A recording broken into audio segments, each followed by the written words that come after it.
मौजूदा जो हमारी नौजवान नस्ल है उनके हवाले से एक पैगाम है। आज एक ऐसा दौर है, गर्मी के मौसम के अंदर आम तौर पर हमारे जो अफराद हैं मुआशरे के, वो ठंडे इलाकों की तरफ सैर व तफरीह के लिए निकल जाते हैं।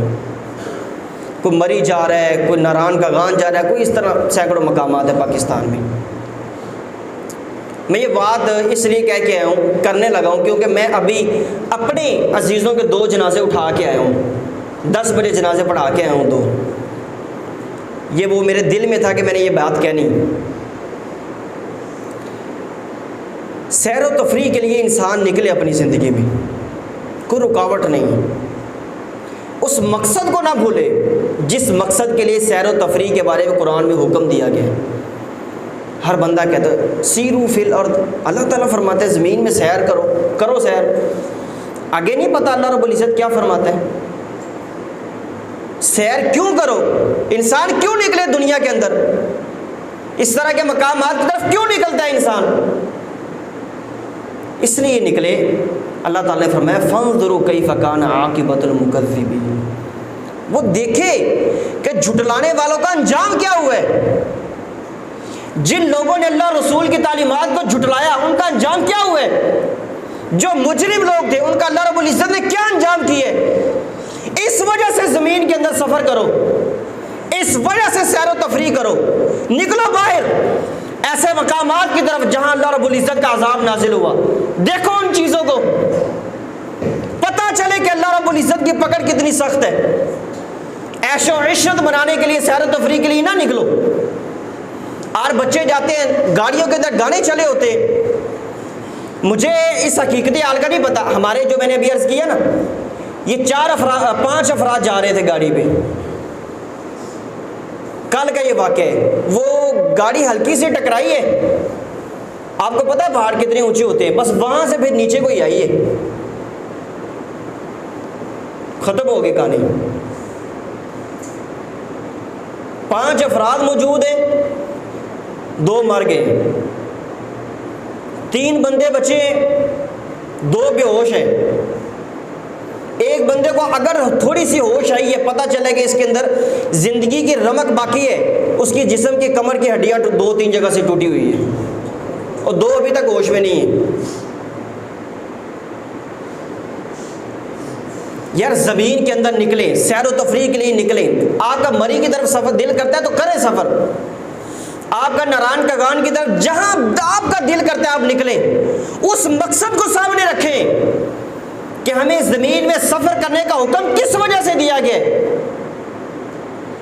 ऐशो इशरत बनाने के लिए, वहां पर बदनिगाही करने के लिए हुक्म दिया गया, वहां पर बेहयाई फैलाने के लिए हुक्म दिया गया, बद नजरी करने के लिए हुक्म दिया गया, मर्दों और औरतों के इख्तिलात करने के लिए हुक्म दिया गया, वहां पर पिकनिक मकान मनाने के लिए हुक्म दिया गया। जमीन के अंदर सफर करने का, सैर करने का हुक्म किस वजह से दिया गया है। इस वजह से दिया गया है कि देखो अल्लाह रब्बुल इज़्ज़त की पकड़ कैसे आई है। इस वजह से बाहर निकले अपने घरों से, इस वजह से मुआशरे को देखे, इस नजर से मुआशरे के किरदार को देखे। अल्लाह रब्बुल इज़्ज़त बार बार कुरान में फरमाते हैं, कौम आद और कौम समूद इनको अपनी ताकत में बड़ा नाज था, लेकिन अल्लाह रब्बुल इज़्ज़त ने फरमाया कि जब उन्होंने नाफरमानी की हमने उनको मिलिया मेट कर दिया, तबाह बर्बाद कर दिया ऐसी कौमों को। कौम समूद के बारे में इतना आता है कि वो कुछ लोग अगर इकट्ठे खड़े हो जाए ना, दायरा बना के, हाथों में हाथ डाल के, तो कोई ताकत ऐसी नहीं थी फिर कि जो उनको वहां से हिला भी सके। तो अल्लाह रब्बुल इज़्ज़त ने ऐसी हवा भेजी उनके ऊपर कि जिसने तबाह बर्बाद करके रख दिया। फिर उनके कदम टिक नहीं पाए वहां पे। तो ये जो हमारे बच्चे बच्चियां ये जाते, इस बच्चियों को तो काम ही नहीं है इस तरह के मकामात पे जाना, उनका तो काम ही नहीं है। दीन इस्लाम की तालीमात के हवाले से चंद मसाइल के अंदर बड़ी मुश्किल से गुंजाइश निकलती है। सैर व तफरीह करने के लिए औरत का तो कोई काम ही नहीं बनता कि वो सैर व तफरीह के लिए इस तरह के मकामात की तरफ निकले, जब पता है कि वहाँ पे बेहयाई होगी, जब पता है कि वहाँ पे बदनज़री होगी, मर्दों औरतों का इख्तिलात होगा, किसी भी हवाले से शर्म हया की हिफाजत नहीं हो पाएगी। तो औरतों को तो कोई काम नहीं बनता, मर्दों का भी नहीं बनता इस तरह के मामलात में।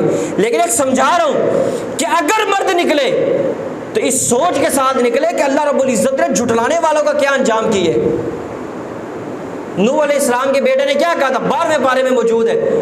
नूह अलैहिस्सलाम ने फरमाया कि आजा आजा कश्ती में। उसने कहा नहीं, मैं इस पहाड़ के पीछे छुप जाऊंगा, ये पहाड़ मुझे बचा लेगा। नूह अलैहिस्सलाम ने दुआ की कि अल्लाह तेरा तो फरमान था कि तू मेरे घर वालों को अज़ाब नहीं देगा। अल्लाह ताला ने फरमाया या नूह इन्नहु लैसा मिन अहलिक, तेरा बेटा तो तेरे घर वालों में से है ही नहीं कि जिसको अज़ाब से बचाया जा सके। अब नूह अलैहिस्सलाम ने फरमाया आ जाओ, उसने कहा ना ये पहाड़ बचा लेगा। मुफस्सिरीन ने लिखा है उसी वक्त एक लहर आई, वो तूफान नूह की, और वो ख़त्म होगी कहानी। फिर तो ज़मीन के अंदर निकले सैर व तफरीह के लिए, अल्लाह रब्बुल इज़्ज़त की पकड़ को सामने रखते हुए निकले, ऐशो इशरत मनाने के लिए ना निकले। अभी जो मैं आपको बता रहा हूँ अपने अजीज़ों का, अल्लाह रब्बुल इज़्ज़त वैसे इंसान को दुआ मांगनी चाहिए। नबी अलैहिस्सलाम भी दुआ मांगा करते थे, बुरी मौत से, अचानक मौत से, बुढ़ापे की मौत से, कर्ज़ की मौत से। नबी अलैहिस्सलाम इन तीनों मौतों से पनाह मांगा करते। अच्छी मौत मांगा करें, अच्छी मौत अल्लाह रब्बुल इज़्ज़त से मांगा करें। अब मैं नहीं बयान कर सकता कि उसका क्या सूरत हाल थी। मेरी उम्र का बच्चा है, 4 महीने पहले वालिद साहब फौत हुए। उसकी वालदा की इद्दत, मेरे बड़े अजीज़ है, बहुत ही करीबी अजीज़ है, उनकी वालदा की इद्दत चांद रात को पूरी हुई है। और ये टरू वाले दिन, परसों का वाक़या है, परसों निकले, कल ये मरे, फौत हुए। तो वो उस औरत की 3 बेटियाँ, एक बेटा है, एक बेटा भी फौत हो गया, एक बेटी भी फौत हो गई है, 2 बेटियाँ कोमे में। तो इन चीज़ों को सामने रख के ना फिर हमारे बच्चे बाहर निकले, सड़कों के ऊपर निकलते हैं या जहाँ पर भी निकलते हैं ना, तो इन चीज़ों को सामने रखें, अल्लाह रब्बुल इज़्ज़त की पकड़ को सामने रखें। अल्लाह रब्बुल इज़्ज़त हम सब को बुरी मौत से, अचानक मौत से, कर्ज़ वाली मौत से महफूज फरमाए। आमीन बिजाहि नबील अमीन। व आखिरु दावाना अनिल हम्दुलिल्लाहि रब्बिल आलमीन।